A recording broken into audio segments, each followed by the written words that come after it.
perfectly perfect, and people's like, yeah, it's great. And that's the first time I cavitated and the last time for many years. Recently, I gotten a little more, but still not a ton, and I don't really care. I check and see if it accomplished what I wanted to have it accomplish. If it did, great. If it didn't, do it again or do something different. So don't get caught up. But this one, you know, I think this one's hard. You can use the same kind of leg setup, right? So pick my level. Flex up to that level. Back off just a hair. Keep it there. Switch my fingers.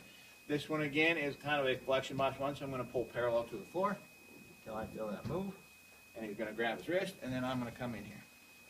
Now, I'm not going to roll him to a 45 on this one, right? Because I'm doing the little kind of breaking the bread kind of thing, and if I roll him to a 45, then I'm trying to pull like this, and I don't get any body weight on it. Because if I drop here and I'm pulling diagonal, I don't get, they fight against each other. So not rolling him. So I may need to have him a little closer to me when I get to do it. You're okay. I have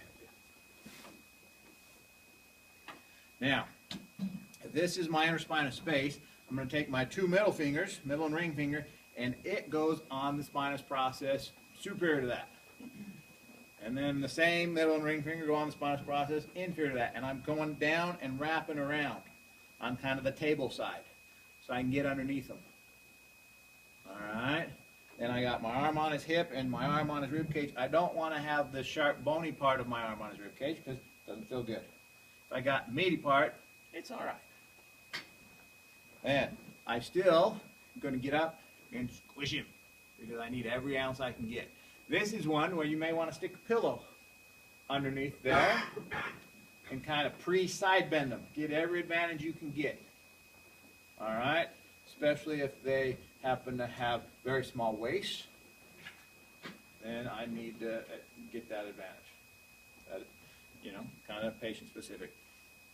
My hands are going to pull kind of up and out, and my arms are going to drop down as I'm trying to basically create big side bend.